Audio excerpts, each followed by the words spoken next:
au lexique des puissances contre lesquelles nous nous disons en lutte. Donc, il y a énormément d'exemples du mécanisme intellectuel qui a fabriqué les islamistes en tant qu'acteurs de la dynamique nationaliste. En Algérie, on voit très bien ce mécanisme se faire qui veut que, ce paradoxe cruel, qui veut que ceux qui ont combattu le colonisateur vont progressivement être perçus comme ayant un déficit de nationalisme culturel compte tenu de leur ancrage étroit, linguistique et culturel avec la terre du colonisateur.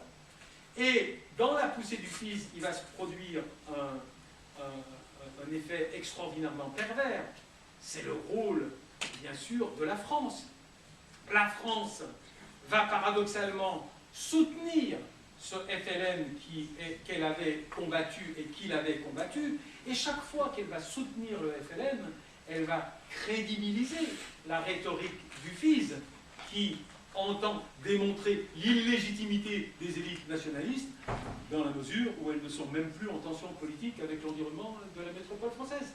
Et donc évidemment, le Hizb França n'est pas que le produit de la rhétorique du fils pour légitimer les élites au pouvoir, il est le produit du penchant naturel des autorités françaises à ne pas vouloir accepter la génération politique islamiste. Bon, vous lirez peut-être des articles que j'ai appelés des félagas aux intégristes.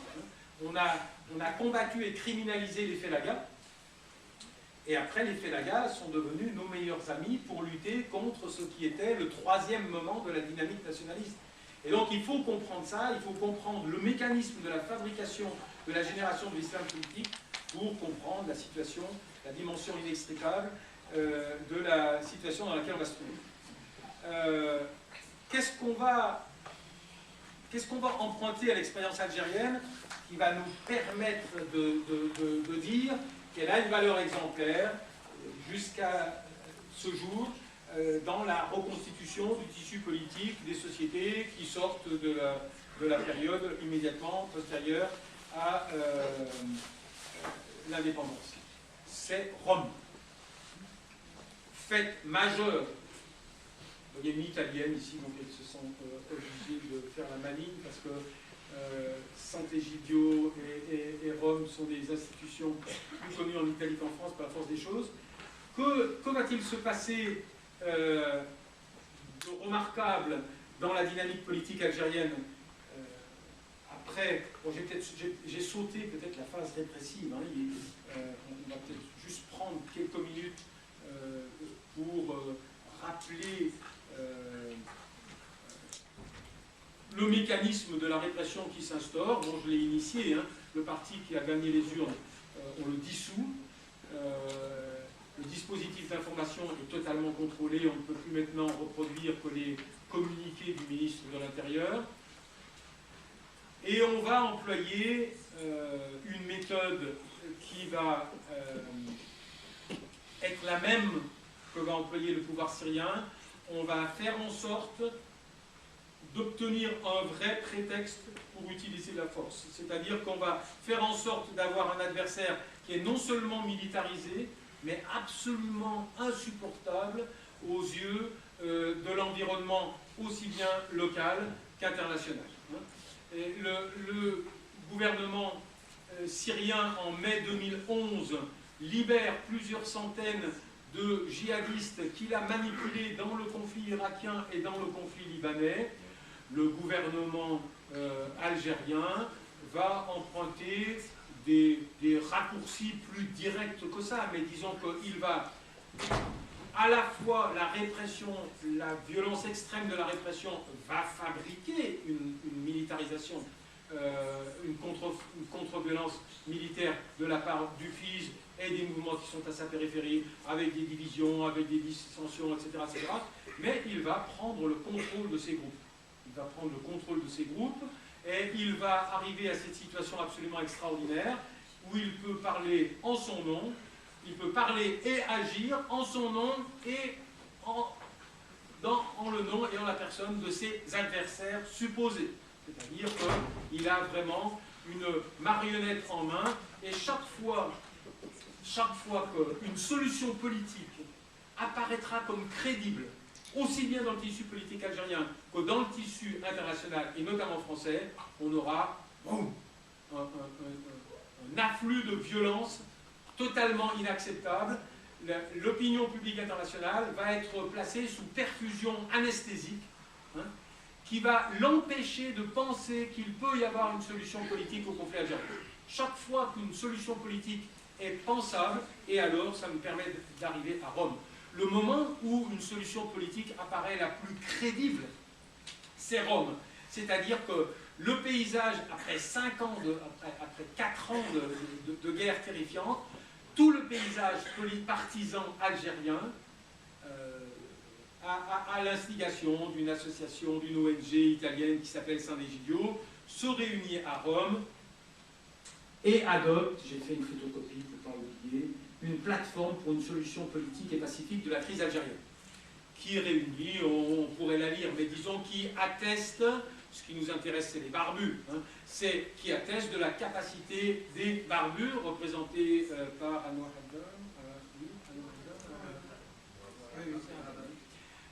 à Rome, et Louisa Hanoun, donc qui à l'époque, elle a beaucoup changé, bon, mais Louisa Hanoun qui représente l'extrême opposé du spectre politique, je dis pour faire très simple, femme trotskiste, leur capacité à créer un lien politique qui permet une transaction, qui permettra à la société de...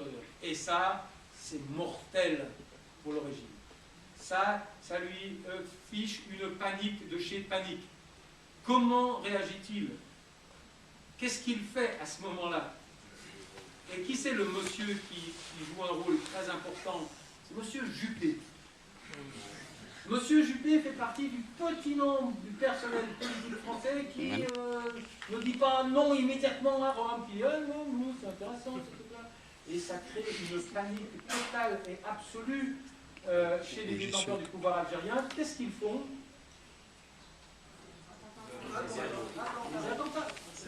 Les attentats du métro Saint-Michel. La réponse à Sant'Egidio, c'est-à-dire la preuve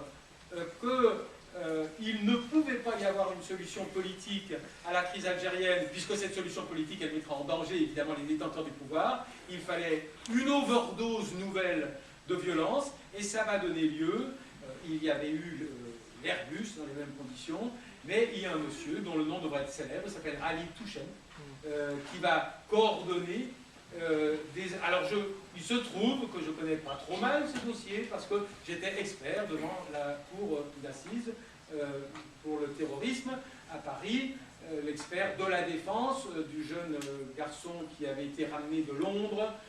Donc ça pour dire que j'ai passé un certain nombre d'heures dans le dossier des attentats du métro Saint-Michel. Les attentats du métro Saint-Michel sont coordonnés par un monsieur qui va rentrer tranquillement en Algérie. Et alors, il y a une ambivalence dans l'attitude des Français. La DGSE dit, ben, on voudrait savoir où il est, ben oui, ben il est mort. On veut voir son corps, ah ben non, il n'y a pas son corps. Et Ali Touchen va littéralement disparaître, on n'entendra plus jamais parler. La seule zone d'ombre qui subsiste, c'est, est-ce que Ali Touchen, est-ce que les gens qu'il a mobilisés pour faire les attentats savaient pour qui il bossait ou non? Et effectivement, il faut le reconnaître, il y a un doute.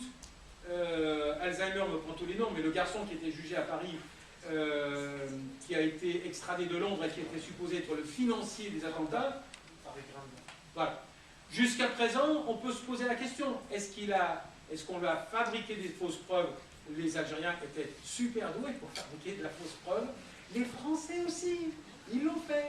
Les services français ont glissé des petits trucs comme ça pour certifier la criminalisation de certains membres du FIS ou de la fraternité algérienne. Et donc, il y a des zones d'ombre, on ne sait pas si... parce que, moi je dirais, bon, lisez l'article que j'ai posté ce matin, qui s'appelle « La recette du poseur de bombes », qui est un article qui paraît en 1995 dans Libération. C'est vrai qu'un jeune Algérien, je ne veux pas banaliser la violence, mais pouvait avoir des raisons en 1995 de vouloir s'en prendre à ceux qui soutenaient aveuglément le pouvoir qui les découpait en rondelles de l'autre côté de la Méditerranée. en les accusant à la fois d'être eux qui étaient les destinataires de la violence, d'en être l'origine. Donc il n'est pas complètement inconcevable qu'un certain nombre de jeunes Algériens se soient mobilisés dans des opérations armées sur le territoire français. Mais la décision, elle vient du pouvoir politique algérien. Alors maintenant, il n'y a presque plus de mystère, puisque même le président Bouteflika... Non, pardon, ça c'est pour les moines. D'autres dossiers, même chose. Même chose. Il fallait rajouter des couches de violence pour maintenir la perfusion anesthésique sur le tissu politique français qui pilotait toute l'Europe de toute façon, et européen, pour l'empêcher de penser une solution politique acceptable qui n'aurait pu se faire qu'au détriment des détenteurs militaires du pouvoir. Donc Rome est un instrument fondateur, est un point de référence dont, je suis désolé, vous n'avez pas la primeur absolue. On oublie des fois de regarder, alors s'agissant de la primeur historique de mouvements, de mobilisation populaire, il faut bien sûr regarder ce qui s'est passé en Iran en 1979, mais il faut rappeler ce qui s'est passé à Hama aussi. Et il faut rappeler l'état de la production doctrinale des frères musulmans syriens en 1980. On a tendance à dire la révolte d'Hama était une révolte sectaire, totalement sectaire. Oui, c'est vrai, quand l'académie militaire a été attaquée, les gens, les cadets, il est d'ailleurs important de noter que 95% des cadets, ils étaient alaouis. Donc on prend au passage l'idée que le tissu militaire était bien fabriqué sur une base confessionnelle. Mais en l'occurrence, c'est pas ça que je veux dire. Les gens vont bien être assassinés en fonction de leur appartenance confessionnelle. Ils sont liés au pouvoir. Donc il y a bien une dimension sectaire dans le soulèvement de Hama. Mais dans le même temps, si vous lisez la charte des frères musulmans de Hama en 1980, la transaction politique avec des forces non islamiques, elle est déjà opérée, en tout cas à l'écrit, à l'état proclamatoire. Le tissu qui permet à des forces politiques totalement différentes de cohabiter existe déjà dans le monde arabe avec ce texte de 1980. Mais évidemment, le pacte de Rome, dans les circonstances où il intervient, est un instrument politique particulièrement emblématique de la capacité. C'est pour ça, bon, ce matin au colloque, je ne sais pas, il y avait encore un intervenant qui disait mais alors les frères musulmans, ils vont abandonner le califat. On est en 2014. On est en 2014. Ce garçon est étudiant de sciences politiques et il en est resté à ce réflexe qui fait que les frères musulmans ne peuvent pas participer à une mobilisation politique nationale s'inscrivant dans le respect des catégories considérées comme universellement démocratiques. Donc Rome, c'est extrêmement important parce que ça va signer la capacité de la société algérienne à se gérer malgré cette fracture, donc la capacité de surmonter cette fracture politique, sociale et culturelle, ou en tout cas cette fracture culturelle de la naissance des courants islamistes, à partir du moment où on a des gens qui sont les héritiers d'une autre filière culturelle et politique, telle Louisa Hanoun, elle est là à titre de symbole et ne représente pas énormément de monde, mais le FFS, pas le RCD bien sûr, vont se dire capables d'une transaction. Alors évidemment, cette transaction politique, elle n'est pas acceptée par les détenteurs du pouvoir, et nous allons entrer dans la surenchère des grands massacres. On a là tous les grands massacres civils qui sont supposés, encore une fois, maintenir la perfusion anesthésique sur l'opinion nationale et internationale pour interdire toute solution. Alors, dans ce contexte-là, on a les moines. Alors bon, j'espère qu'il n'existe plus parmi vous de gens dont la connaissance du dossier de l'assassinat des moines n'est pas telle qu'elle leur permet de savoir qu'on sait à peu près la position dans laquelle étaient les moines quand ils ont reçu une balle, et on sait le nom du mec qui tenait le pistolet, on sait absolument tout. On a tous les détails sur cet épisode, et il n'empêche qu'au MUSEM l'année dernière, on a donné un grand prix du reportage à un reportage DRS, pur DRS. Je ne mentionnerai pas, c'est pas Yabon Award, mais c'est la même catégorie qui cautionne ce dispositif, qui rétablissait la légitimité de la thèse DRS, c'est-à-dire les moines, c'était un geste c'était un hate crime des islamistes qui ne toléraient pas leur existence, alors qu'on connaît tout. Maintenant, il faut saluer le travail remarquable de Jean-Baptiste Rivoire, qui a maintenant un site. Vous pouvez très très vite remonter dans la documentation de cet épisode. Donc le régime algérien va gérer ces 4-5 dernières années jusqu'à la porte de sortie de la concorde civile, on n'y viendra pas. Je ne veux pas aller plus loin aussi dans la chronologie, et puis je ne veux pas dépasser le temps qui m'a été imparti, mais disons que la réponse des détenteurs du pouvoir en Algérie à l'émergence d'une solution politique qui ruinerait la crédibilité de sa thèse éradicatrice, c'est une surenchère dans la violence. Une surenchère dans la violence civile qui va nous conduire, comme vous le savez, jusqu'à cette fausse porte de sortie qui s'opère bien, qui est bien une défaite de la mobilisation populaire qui s'est produite en 1988. Hein. Alors maintenant, dans quelle situation est l'Algérie? Eh bien, bon, on peut, a posteriori, on a des instruments comparatistes pour apprécier la pertinence des arguments qui ont été mobilisés par les camps en présence pour justifier les 200 000 morts, parce que la mission c'est 200 000 morts. C'est ce choix qui a été fait d'interdire toute solution négociée. On a maintenant, je dirais, a posteriori, la possibilité, je ne dis pas que c'est tout simple, parce qu'il y a des gens qui me disent « Mais vous voyez, la présence des djihadistes en Syrie donne raison à ceux qui disaient qu'il fallait interrompre le processus électoral. » Il faut avoir le courage de voir quelle est la machine qui fabrique les djihadistes, qui fabrique les poseurs de bombes. Et les poseurs de bombes sont fabriqués par les dysfonctionnements des institutions politiques, qu'elles soient nationales, régionales ou internationales. Donc je pense que c'est ce niveau-là qu'il faut interroger. Bon, je pense avoir mérité suffisamment. Alors, je regarde si je n'ai pas oublié des grosses choses. Oui, le comparatisme Syrie-Algérie est quand même assez frappant. Les Algériens, comme les Syriens, ont procédé à la criminalisation, à l'idéologique et à la radicalisation de leurs opposants pour leur permettre de passer sur le terrain. Les Syriens ne voulaient pas le terrain simplement sécuritaire. Les Syriens voulaient le terrain de la guerre totale. Épisode qui n'a pas eu lieu en Algérie. C'est la grande différence. L'énorme différence avec l'Algérie, c'est que la crise syrienne a fait l'objet d'une internationalisation asymétrique. Personne n'a aidé le FIS.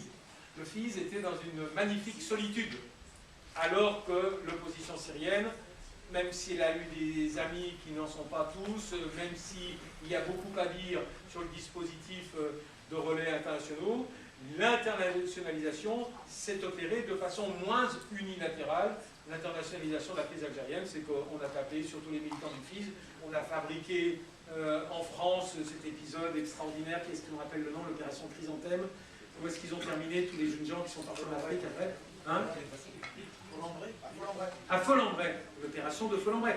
Donc, la collaboration entre la police française et les autorités algériennes a été telle que nous avons fabriqué aussi des faux enlèvements de fonctionnaires français. Nous avons, c'est factuel, il n'y a plus personne qui ose dire le contraire. Nous avons fabriqué les faux enlèvements des époux qui travaillaient au consulat d'Alger, et puis après les pauvres, on les a emmenés en Polynésie pendant 10 ans pour qu'ils se taisent et tout, pas qu'ils racontent. Mais c'était quand même une opération qui a été montée, pas par la DST, je pense, par le GSO, par la DST, je ne sais pas, tous ensemble, entre le DRS, pour aboutir à la criminalisation dans l'opinion française de la mobilisation populaire. Bon, dans ce genre de conférence, il ne peut pas y avoir de conclusion. Je vous remercie simplement de votre attention et je suis prêt dans toute la mesure du possible, pas seulement à répondre à vos questions, mais aussi à entendre des commentaires, des compléments d'information. Merci infiniment de votre attention.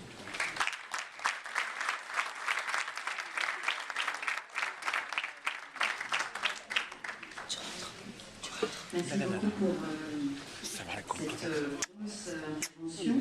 Juste pour rebondir un petit peu sur tout ce que vous avez dit, j'aurais peut-être deux questions.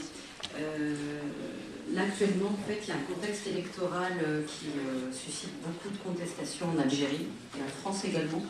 Il y a des mouvements de citoyens algériens, à l'image du mouvement Baraket, par exemple, qui est porté pour le coup par pas mal d'intellectuels, artistes algériens et autres, hein, bien évidemment, des citoyens ordinaires, qui manifestent pacifiquement dans l'espace public. Il faut savoir qu'à Alger, en fait, il y a interdiction de tenir des manifestations et des sit-ins.